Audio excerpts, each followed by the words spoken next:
plant beginnings. Getting your garden started.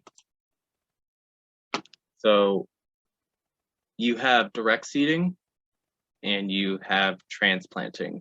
And so direct seeding, that's when you place a seed directly into the soil where it's going to grow and produce. And so there's no absolutes when it comes to direct seeding or transplanting. There's some commonly direct seeded things, but there's also exceptions to this or a different consideration that may make a farmer want to do transplants of corn instead of direct seeding. And so beans and peas, root crops, and squash and cucumbers are often direct seeded. And so when it comes to prepping for direct seeding, usually the seed packet has all the information that you need. I will often do a quick Google search if I'm working with something I've never worked with before.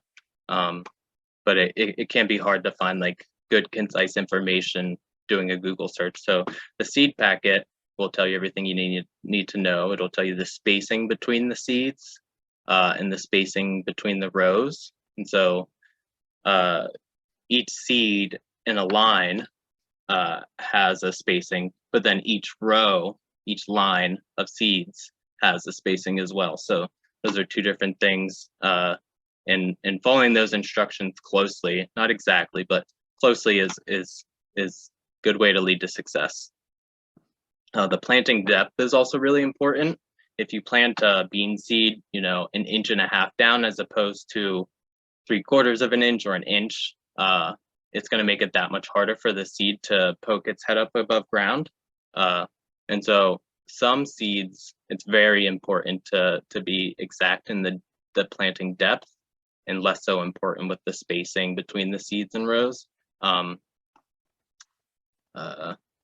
Just lost my train of thought.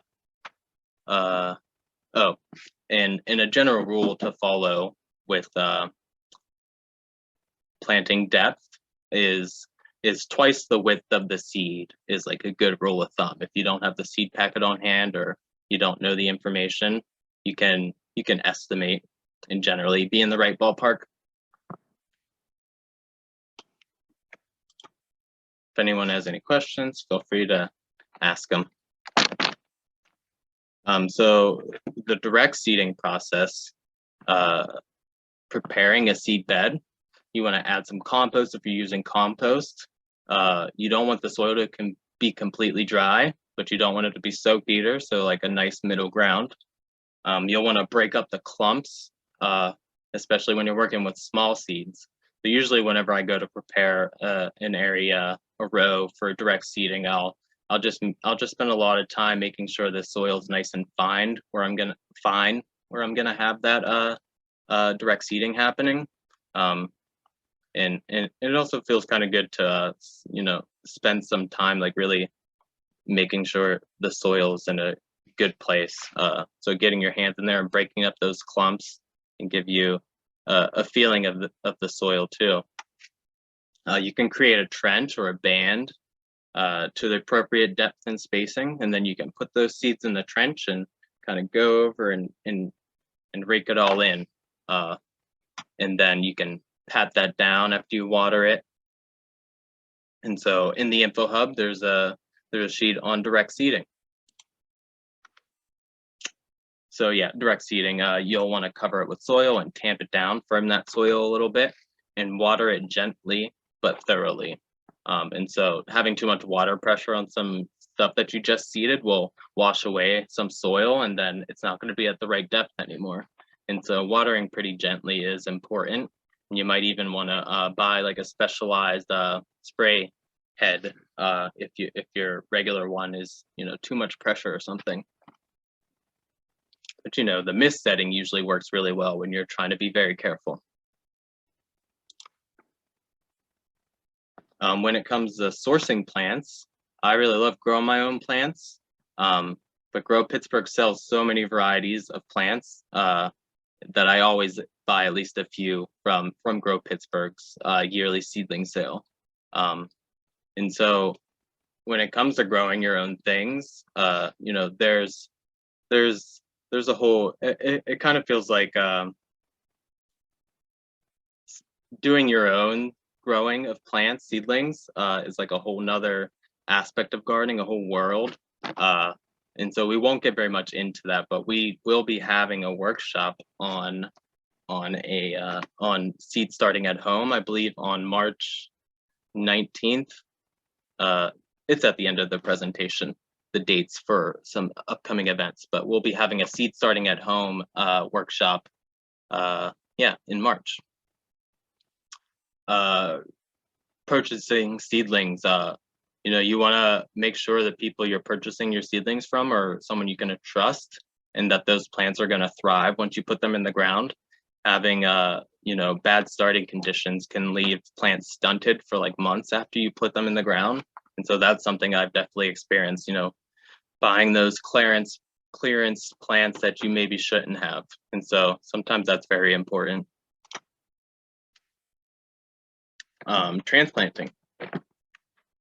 So when it comes to transplanting is when you place a seedling into the soil where it will grow and produce.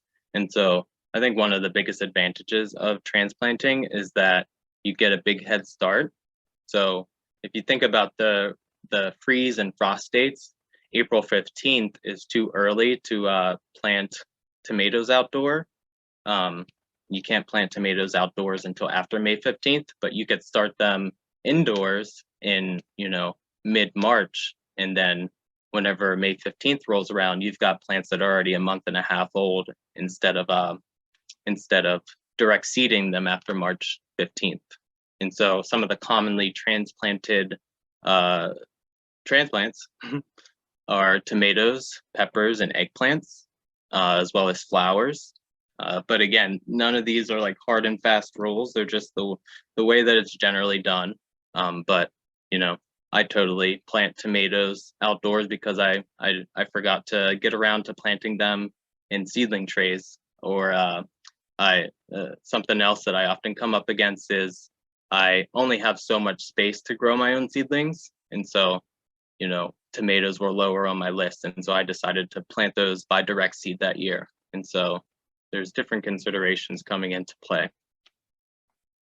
And again, the Info Hub has a sheet on transplanting seedlings and some nice charts available related to that.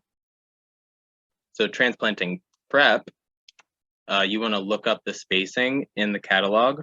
Again, those seed catalogs and seed packets generally have good information about the spacing between plants and the spacing between the rows. So spacing between plants and a line, and spacing between the rows, the lines themselves. And so in this picture on the left, you can see this picture is at Shiloh Farm in North Point Breeze. And I think those are some warm season crops. I see peppers right there. And those are planted in 2 rows per bed with like an 18-inch spacing in between. And then those peppers are also staked because they'll need some support as they keep growing. So the transplanting process, you want to get the soil ready. You can add compost if you're using compost, break up any clumps again. You can make holes or trenches to the appropriate depth and spacing. At Braddock Farm, since we're working on a slightly bigger scale than a backyard gardener, we have some specialized tools that are for a larger scale. And so we have this tool. It's like a circular wheel, and it pokes holes for each transplant spot. And it helps streamline the process of planting hundreds of tomato plants. Yeah, kind of like an assembly line style.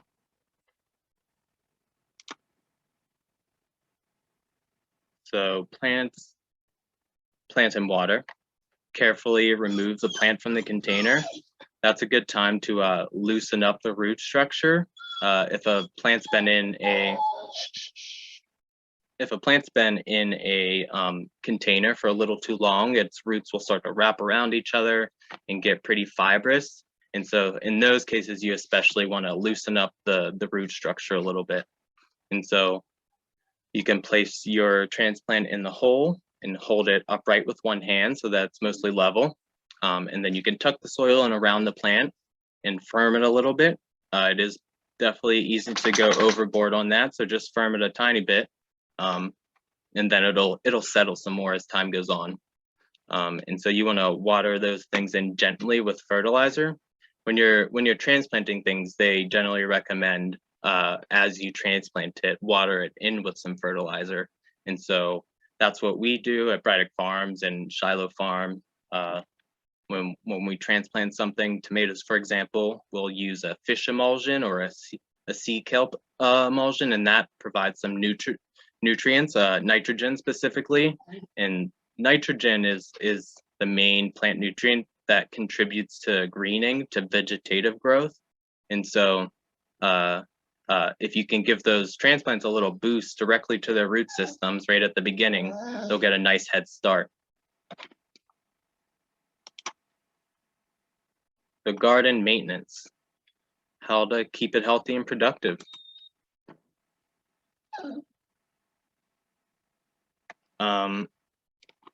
You want to be gentle when it comes to watering. You want to water the soil and not the leaves. That's a hard thing for kids to do sometimes, especially my son. You want to water well each time. Sometimes whenever you're working on a hot summer day where the soil's pretty dry, you can pour some water on and it'll run right off. It's being hydrophobic. It's repelling the water. And so that hydrophobic like state will go away.